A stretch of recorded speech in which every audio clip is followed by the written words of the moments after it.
Welcome to Bikes, Boats, and Bivouacs. Today, a special treat. We're going to go tour the Outer Banks Distillery where they make Kill Devil Rum. So join us as we have a little blast with the rum. Okay, so Rudy, you have anything to say? Ho hum thumb, give me some rum. And there you have it, the whole reason we're going. Joining us on the tour, Karen and John Duncan. You ready for the tour? Yeah, it's gonna be fun. All right, here we go. The Outer Banks Distillery. I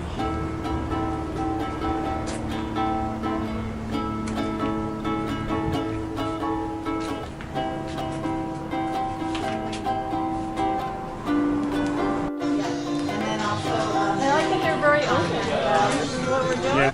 Alright guys, the way we like to do the tours, we give just a quick little introduction about our backstory, who we are, why we chose to make rum here in the Outer Banks, a little bit about this old building that we brought back to life that we're really proud of. There's some pictures kind of in your model we can check out. I'll touch on the building's history as well. Then I'll touch on a bit of rum history and how it's connected with Outer Banks history. And then I'll send you all in the back and my partner Scott will take over. He'll tell you all you want to know about how we make everything from scratch back there. I'll be pouring samples like a madman to get ready. It's a pretty big crew, so y'all will be all set up by the time y'all end up back in the tasting room for the best part of the tasting. I'm Matt, I'm one of the owners here. We're a pretty tight-knit crew. We're 4 friends that started this. Me and Scott, who's given the second part of your tour, we both have over 20 years combined professional bartending experience. And in the back is Adam and Kelly, our now distillers. They have over 20 years combined professional beer brewing experience. The 4 of us actually met, became friends, and decided to jump out on our own, while the 4 of us found ourselves all working at the local brew pub in Kill Devil Hills, the Outer Banks brewing station. It's there where we became fast friends and kind of realized we were all in the right times of our lives, where we were ready to gamble and take a chance on ourselves. For us, we just decided to jump ship to become the first legal distillery on the Outer Banks. and we chose to just focus on making small batch rum because of rum's unique backstory and how it's tied in with Outer Banks history. And what I found out through my research is that Kill Devil is actually the first known term for the spirit that we call rum today. When rum originated back in Barbados during the colonial period, they first called this spirit Kill Devil before it got named rum. And that's how our township got named Kill Devil Hills, directly translating to Rum Hills. So what a better fit to put a rum distillery here on the Outer Banks. Molasses is a byproduct, sugarcane crystallization, and it's actually what over 95% of today's rums are made out of. I think rum's a cool spirit. They're taking something that they originally had no idea what to do with, so they're just throwing it away until they eventually figured out how to make something pretty special out of it. Get to them. Here's a really cool picture we got from the History Center. This is a storm we blew up, really cool picture from 1899. It's in Gull Shoal area, which is around Avon. You'll notice the ship wrecked in the background and all the barrels of Kill Devil that made their way to shore. Locals would try to hide these barrels before the salvage wreckers would come down from Hampton Roads, try to salvage any cargo and sell it at their wreck sales. That's what's going on in the next picture, is the wreck sale for that particular wreck. Before the wreck sale, these locals would try to hide these for their personal use. These weren't easy to hide because they were so heavy. They're about 500 pounds when they're full, and then they're waterlogged by this point. So to hide these, locals became known for spotting them on the beaches, and they would roll them off the beach, and they would look for big sand dunes. They'd find a big sand dune, and they'd dig a hole in the side of it, and they'd push these barrels inside and cover them back up to hide them for later consumption. After a while, there actually became a popular sand dune that everybody was using for this practice, burying the barrels of Kill Devil. And this one particular sand dune eventually became known or dubbed as Big Kill Devil Hill. Before there was a township named Kill Devil Hills, there was one hill dubbed Big Kill Devil Hill. That hill's still here today. It's still known as Big Kill Devil Hill. You guys may have even seen it. Have y'all checked out the Wright Brothers Monument? That monument sits smack dab right on top of Big Kill Devil Hill.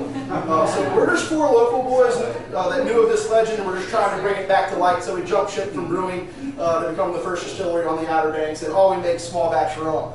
I'll let y'all in the back now. My partner Scott will take over. He's going to take you all on what we call a spiritual journey from molasses to glasses. Anyway, he's going to tell you exactly how, lots of information back there, and I'll have it set up. We'll drink away to forget everything you learned. Have fun, guys. I'll see y'all at the finish line. I'll do everything in my power to match the intensity and passion. A little bit before we go in the back. I do have a rope set up. We're in operation today. So if y'all come right up and belly up to the rope, make sure everybody kind of comes forward so you can see back on the distilling floor. Like I said, we are in operation.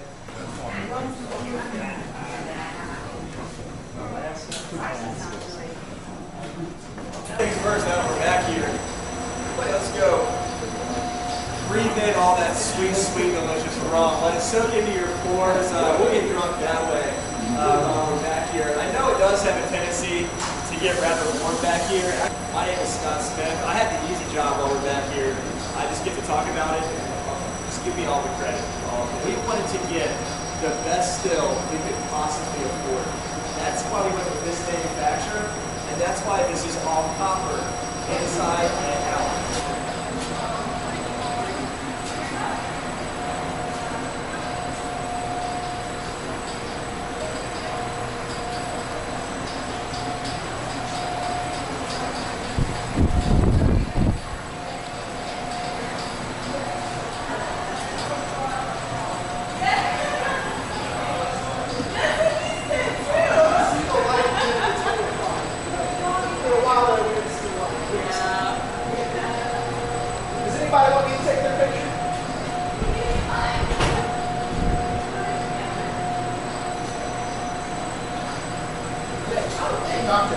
I not once got an order for Bacardi Light on the rocks. I bartended for 10 years.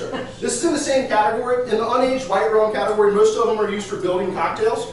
We're really proud of ours though for how smooth it is comparing it to other white rums and how it still retains that natural, the flavors from the molasses. So smell it with me, guys. You can actually pick up some of the caramelized sugar notes from the molasses in the nose.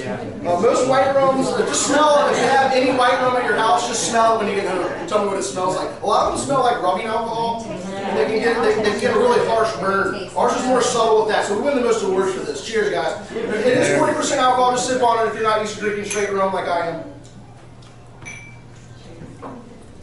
Great for mixing. I have a ton of recipes on our website, outerbanksdistilling.com.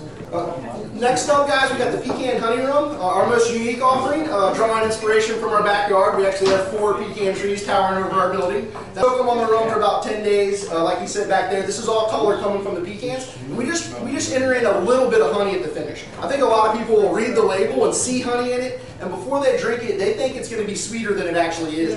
I love the nose on the pecan. It reminds me of butterscotch in the nose. Cheers, guys. Cheers. So this one you get that kind of subtle nuttiness off the pecan up front, and then just a kiss of honey in the finish. The honey kind of coats your throat a little bit. There's just enough in there so you know it's there, but not too much where you think you got to put it on your pancakes for the product to work. I love this in hot apple cider. It's amazing. We call it the devil in cider. All these drinks are on our website, and we have a lot of funny names on our website. We get a buzz on them. Last but not least, guys, our barrel-aged gold. You know, whereas silver is just, unaged rum in its purest form, this one started out clear, got soaked on pecans. This one started out clear and got pumped into a 1-shoes bourbon barrel. It picks up a lot of flavor from the barrel during that time. In this case, charred white American oak and 1-shoes bourbon. So smell this one, guys. You can pick up the bourbon notes and the oak notes in the nose. Cheers, everybody. Cheers. This is my favorite. Cheers. That time in the barrel it really picks up this like buttery, almost a buttery kind of texture and mouthfeel, and you get like that bourbon and oak notes in the finish. This is what I love to sip on meat or on the rocks. I love to sip it on this. Again, guys, the silver's $24.95, pecans $28.95, and gold is $32.95. We can ship it to your house through cellar.com. That's their website, C-E-L-L-A-R, like wine cellar. Or go to outerbanksdistilling.com and hit buy me next to this label or this label. It'll take you there. They'll ship to most states. Gold, if you liked it, it's $32.95, and you can only get it in North Carolina.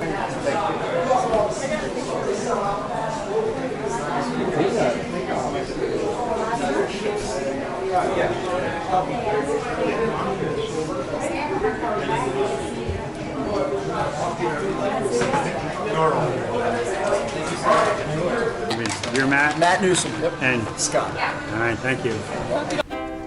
Hope you enjoyed that video of Outer Banks Distillery.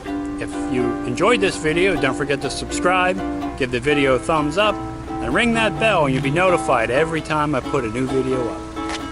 Thanks, Karen and John, for joining us.